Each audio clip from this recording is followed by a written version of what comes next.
호모데우스 프로젝트 김도빈 프롤로그 2016년 알파고 구글 AI가 바둑에서 이세돌 구단을 꺾음과 동시에 4차 산업혁명의 불꽃은 점화되었다. 단순한 계산기 수준에 머물렀던 컴퓨터가 스스로 학습하고 추론할 수 있게 되면서 새로운 세상에 대한 청사진이 한껏 펼쳐진 것이다. 돌이켜보면 인류는 1차 산업혁명을 시작으로 급속한 발전을 이루어왔다. 그것은 그 이전까지의 인류사를 모두 합친 것보다 빠르고 원대한 것이었다. 이런 혁명적 발전은 바야흐로 네 번째 단계를 맞이했다. 그런데 한편으론 인공지능의 발전이 혹시 호랑이 새끼를 키우는 결과를 불러오지 않을까 하는 우려도 낳고 있다. 오늘날 보이는 낮은 수준의 인공지능은 이런 우려를 기우로 만든다. 하지만 훗날 감성마저 흉내내는 높은 수준의 인공지능이 탄생한다면 상황은 달라질 수 있다.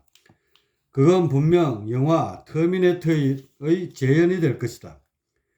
2017년 8월 중순에 세계 26개국 IT 로봇 전문가 116명이 유엔에 공동 서한을 보내 킬러 로봇 개발 금지를 강하게 촉구한 것만 봐도 그 위험을 짐작해야 한다. 설사 인공지능이 그렇게까지 진보하지 않더라도 인류에게 독선적이고 폭력적인 성향이 남아있는 한 화약고는 여전하다.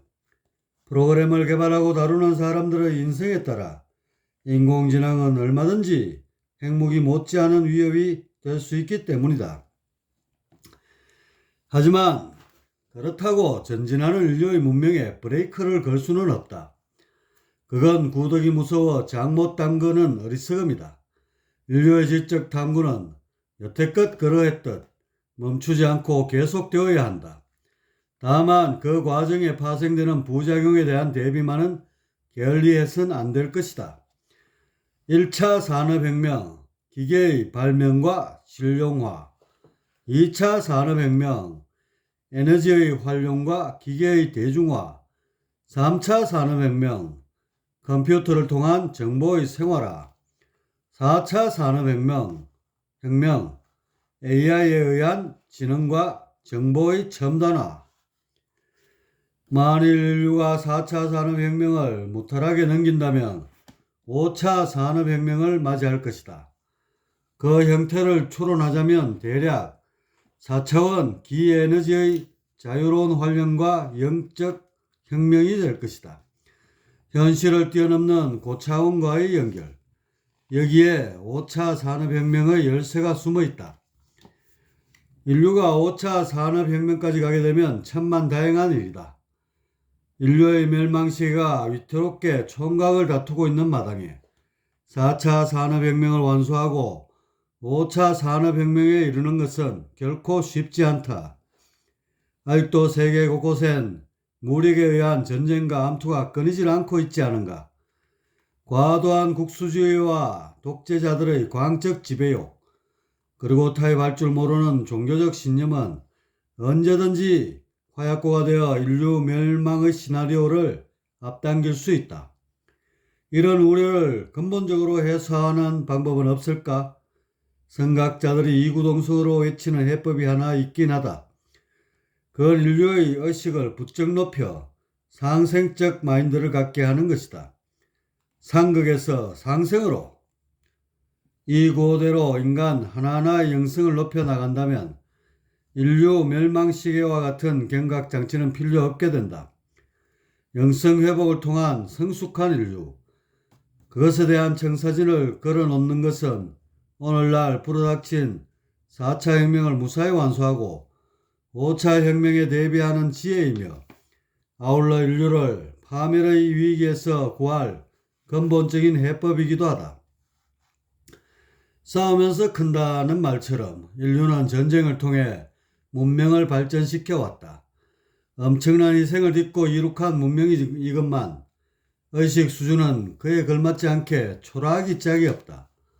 현대인들이 옛적 사람들에 비해 나아진 거라곤 그저 폭넓은 정보의 활용 정도이다. 이것만으로는 과거 사람들에 비해 정신적으로 우위에 있다고 장담할 수 없다. 도래하는 시우는 지배하고 착취하는 기존의 상극 풍토를 걷어내려 하고 있다. 이런 시대적 요구에 편성하지 못한다면 인류는 분명 자멸로 치닫게 될 것이다. 상생적 인류로 진일보하는 것. 이는 마치 우공이산처럼 삽과 호미로 산을 옮기려는 우매한 일일 수 있다. 인간 한 명 한 명이 거듭나야 하는데 70억 인류를 헤아리면 참으로 요원하다. 하지만 영성의 회복이 마치 세포가 분열하듯 손에서 손으로 번져나간다면 실은 불가능한 일만도 아니다. 이름하여 영성인류, 호모 데우스. 우리는 이제 자신의 이익만 쫓던 현생 인류에서 벗어나 다 함께 번영하는 영성인류로 진화해야 한다. 이것이 오늘날 우리에게 주어진 시대적 사명이며 그런 거창한 명분을 떠나서라도 스스로 이롭게 되기 위해 거치지 않으면 안 되는 가장 현명한 길이다. 그렇다면 호모데우스는 구체적으로 어떤 인류일까? 유발 하라리를 비롯해서 인류학자들이 주장하는 호모데우스는 첨단 과학의 발전으로 태동한다는 공통점이 있다. 현생 인류인 호모사피엔스가 굶주림과 전염병 그리고 전쟁을 슬기롭게 극복하면 그 다음 수순으로 수명을 지속적으로 연장하면서 신과 같은 위상을 꿈꾸게 된다.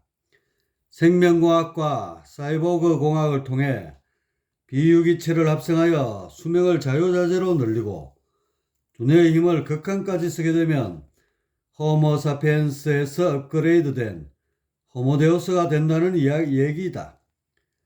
이렇게 되면 호모데우스가 된 인간들이 아직 그렇게 되지 못한 호모사피엔스나 미완의 호모데우스를 지배하게 되는데 이는 마치 인류가 동물들을 사육하고 길들이는 것과 같은 맥락이다. 그래서 인류학자들은 강력한 파워를 지니게 되는 호모데우스가 미래 인류의 모습이면서도 그로 인해 파생될 부작용에 깊은 우려를 나타낸다. 인간의 끊임없는 지배욕에 비춰볼 때 힘의 커다란 불균형은 충분히 그러한 모순을 사회에 불러올 수 있다. 그럼에도 호모데우스를 향해 나아가는 호모사피엔스의 마지막 행진엔 브레이크가 없다. 그렇다면 비유기체와의 결합을 통해 긴 수명과 막대한 정보 처리 능력을 구비한 호모데우스는 호모사피엔스에서 진화한 신인류가 맞을까? 유발 하라리를 비롯해서 대부분의 인류학자들이 착각하고 있는 게 있다. 그들이 정의하는 호모데우스는 결코 신인류가 아니고 그렇게 될 수도 없다는 점이다. 그건 그냥 호모사피엔스가 과학의 힘으로 활동 능력을 키우고 막강한 파워를 손에 쥔 것에 불과하다. 문명 초기에 돌도끼를 쓰다가 청동과 강철로 무장하게 된 것처럼 수명이 늘고 신의 영역을 조금씩 넘볼 수 있게 됐다고 해서 인종이 바뀌는 게 아니다. 인종이 업그레이드 되려면 두뇌 구조, 다시 말해 사고 패턴에 괄목할 만한 변화가 있어야 한다. 권력에서 뒤처졌던 호모사피엔스가 뛰어난 두뇌로 경쟁자들을 물리치고 지구를 지배하게 된 것처럼 사고체계에 근본적인 계획이 뒤따라야 한다. 호모사피엔스를 대변하는 지배욕을 그대로 두고 과학적 이기로 몸뚱이를 치장하는 것은 판 안의 진보이지 판 밖의 진화가 될 수 없다. 거듭 말하지만 진화는 호모사피엔스가 지닌 사고체계를 완전히 부수고 거듭날 때 비로소 성립한다. 이런 이유로 인류학자들이 정의하는 호모데우스는 완전히 난센스이다. 우리 호모사피엔스는 사고혁명을 통해 과거 인류의 한계를 탈피하였다. 그것을 한마디로 정의하면 협력이다. 협력은 사자나 호랑이는 물론이고 모든 동물들을 지배하기에 충분한 힘을 선사했다. 인류는 협력을 통해 먹이사슬의 맨 꼭대기에 올랐고 약육강식의 처절한 생태계에서 안정적인 지위를 확보하였다. 하지만 호모 사피엔스의 협력은 멈추지 않았다. 인류는 끊임없는 협력을 통해 자신들끼리 편을 갈라 전쟁을 벌여왔다. 시족, 부족, 국가, 연방, 연합 등의 협력체를 만들고 다른 편들과 동물일적에 하던 짓거리를 계속해 나가고 있다. 그래서 일찍이 국조당군께서 민족이나 국가라는 협력의 용어 대신 홍익인간을 내걸어 협력의 부작용을 경고했던 것이다. 힘을 합쳐 남을 지배하려는 욕구, 바로 지배욕이 호모 사피엔스를 탄생시키고 오늘에 있게 만든 핵심 인자이다. 그렇게 첨단과학을 통해 더욱 강력한 힘을 갖더라도 지배욕이 일정 수준 이상으로 작동하는 한 신인류로의 진화가 될 수 없다. 골목대장이 되고 싶은 철부지 아이가 나무로 된 칼 대신 날이 쓴 강철검을 손에 쥐게 된 꼴이니 말이다. 아이가 철이 들어야 어른이 되는 것처럼 철이 들지 않은 호모사피엔스가 아무리 과학의 혜택으로 두뇌와 몸뚱이를 치장한들 근본적으로 변하는 건 없다. 이처럼 신인류가 되기 위해서는 호모사피엔스를 잉태하게끔 한 사고의 구조를 뿌리채 바꿔야 한다. 바로 상극에서 상생으로 태극의 수레바퀴가 회전해야 하는 것이다. 그래야 나와 남으로 갈라져 분열과 대립, 투쟁하는 호모사피엔스의 유전자를 떨쳐내고 다 함께 번영하는 상생의 호모데우스가 싹트게 된다.